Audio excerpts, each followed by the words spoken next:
Eating right for health and longevity. Those who eat according to nature's way rarely report symptoms of gastric distress. But in America, almost everyone now takes it for granted that a big meal is going to cause them some sort of gastric discomfort, and many Westerners routinely arrive at restaurants and dinner parties armed with antacids and other stomach remedies. In order to help guide the reader onto the path of natural, healthy eating habits that promote longevity without sacrificing the pleasure of eating, excuse me, the following pages present practical guidelines for the correct way to combine and consume the most important categories of food in the human diet: proteins, carbohydrates, fats, fresh fruits, and raw vegetables. How to eat proteins. Jehovah spoke unto Moses, saying, quote, I have heard the murmurs of the children of Israel. Speak unto them, saying, At evening ye shall eat flesh, and in the morning ye shall be filled with bread. Unquote.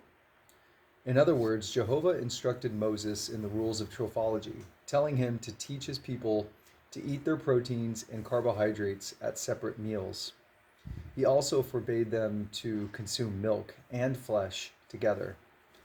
This is the earliest and soundest dietary advice ever recorded in Western civilization, but unlike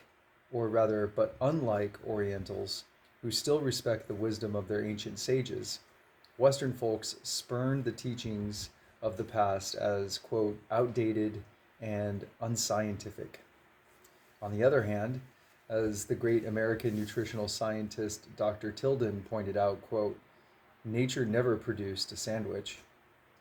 And I will add as a side comment that humans are the only species in the world that makes a fire and cooks its food. Proteins are potent foods and require special conditions to digest and release their nutrients. The best choices for combining animal proteins with other foods are non-starch vegetables, such as greens, squash, cabbage, sprouts, etc. And it's best to consume these vegetables raw in the form of a large salad. Concentrated animal proteins should only be consumed at one meal per day, though light vegetable proteins such as bean curd or tofu may be eaten more often. Indeed, light vegetable proteins may completely replace meats in the human diet. 1.5 to 2 pounds of raw nuts and seeds per week, for example, provide all the protein and fat required by anyone and eliminate the metabolic craving for meat, eggs, and other animal flesh. Next, how to eat carbohydrate. Starchy carbohydrates should not be combined with any concentrated proteins. The best items to blend with starch foods are non-acid fruits and fresh, raw, or lightly cooked vegetables. If you like potatoes or pasta or pastries, then make a meal of them. Do not add eggs, meat, or cheese to the meal.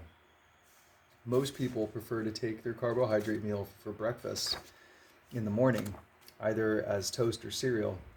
Even a well-functioning stomach requires approximately 12 hours to recover digestive equilibrium after ingesting incompatible combinations of food. And therefore, a bad blend at breakfast will ruin your digestion for the rest of the day, regardless of what you eat for lunch or dinner. Among the worst breakfasts is dry cereal flavored with refined sugar and soaked in pasteurized milk. Jam on toast is almost just as bad. Children suffer most from the ravages of such breakfasts because many adults either skip breakfast entirely or eat nothing but plain toast and coffee, which is a perfectly agreeable combination. As with protein, you should not have more than one starch-based meal per day, and you should try to avoid combining two widely different types of starch at a single meal.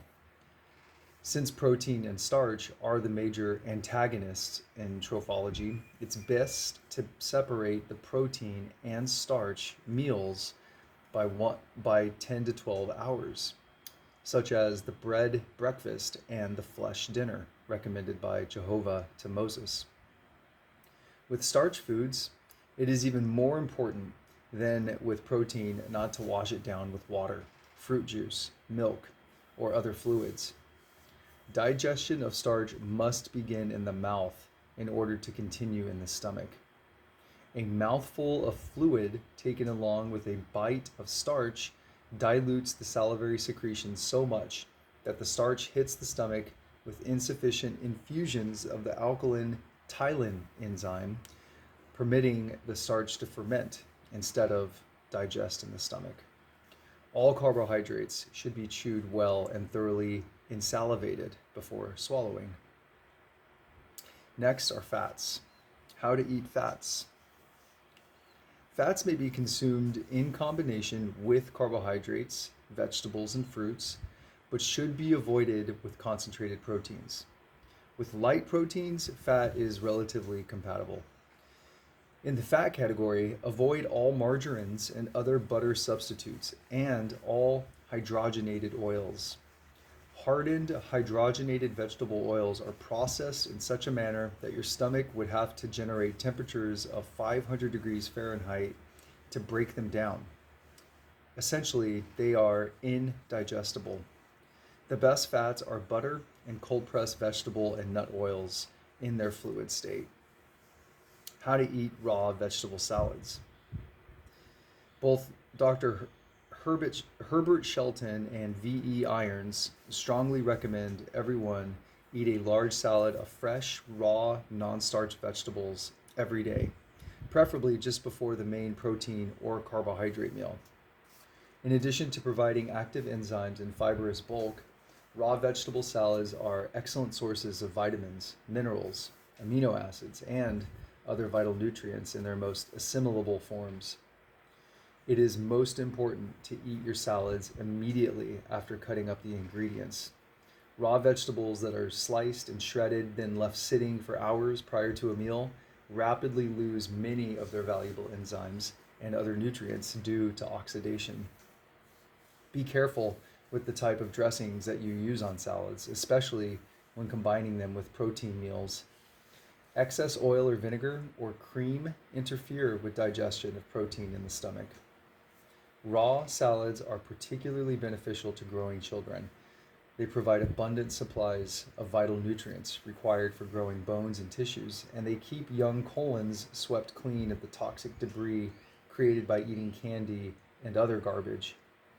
Though it may strike you as illogical, raw vegetables are in fact a much better source of organic calcium for growing bones than the denatured, pasteurized, homogenized cow's milk, which so many doctors and parents force upon their children to drink for that purpose. Milk does indeed contain a lot of calcium, but pasteurization renders it virtually inaccessible to the body.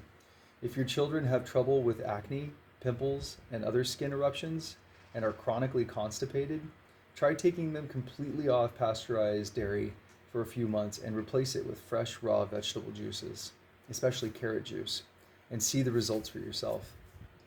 Raw certified milk is equally good for clearing up skin problems, but it's almost impossible to buy these days.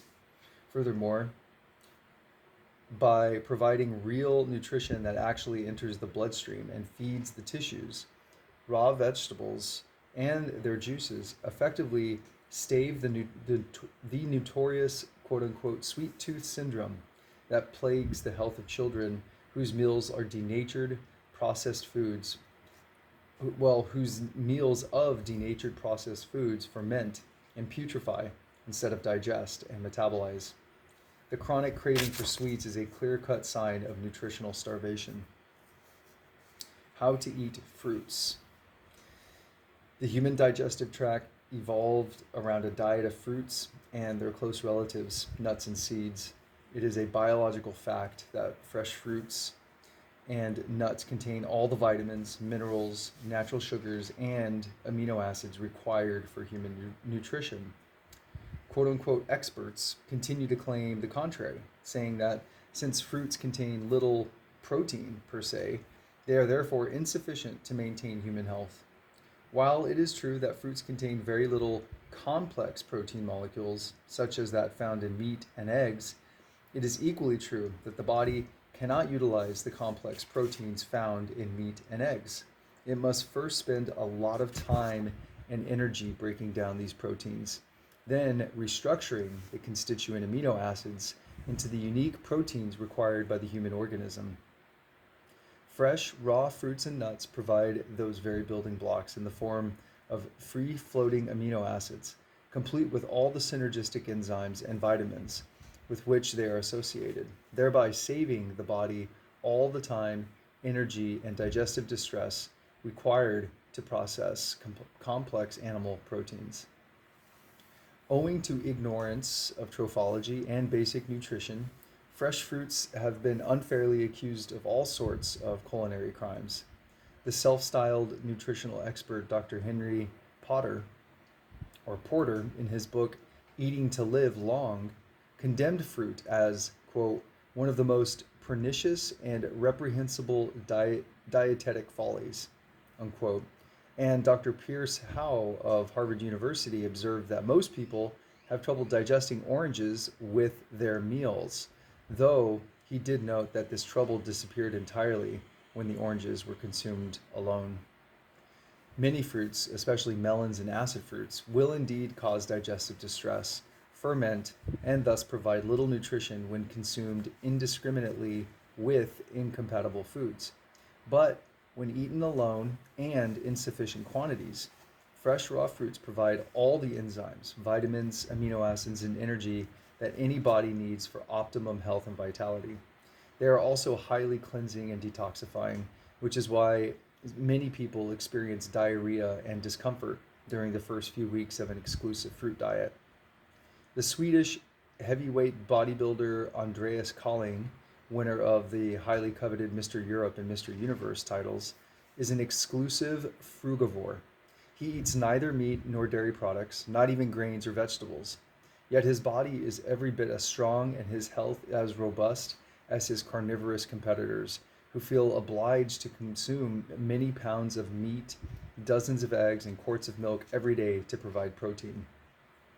The biggest mistake people make when going on an exclusive diet of fruit is not to eat sufficient quantities.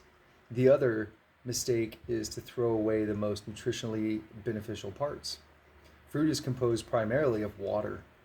Frugivores, like Andreas Kalling, therefore chomp their way through half a dozen bananas or a dozen apples, or 3 to 5 pounds of raw grapes at a sitting. They always eat the white fibers between oranges, or the white fibers between orange sections, the cores of apples and pears, the seeds, the skins, because these parts contain the most potent enzymes and most of the amino acids. Seeds, cores, and fibers of fresh fruit should be well chewed to liquid consistency before swallowing.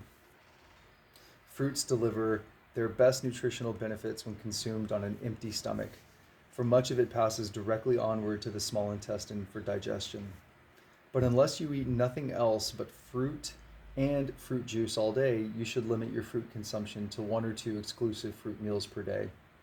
Eating fresh fruits or drinking their juices between starch and protein meals can severely inhibit digestion because the stomach will still be busy working on the starch or the protein when the fruit lands there. You should also eat sweet fruits and acid fruits at separate sittings and never sweeten any fruit with sugar or honey, for other sugars do not blend well with fruit in the stomach. If you eat carbohydrates for breakfast and proteins for dinner, then you may construct a very healthy lunch entirely of fresh raw fruits. This habit is especially beneficial for meat eaters, for the fruit meal will provide active enzymes, fresh fibrous bulk, and fruit acids to help clean the byproducts of putrefactions from the intestinal tract and bloodstream.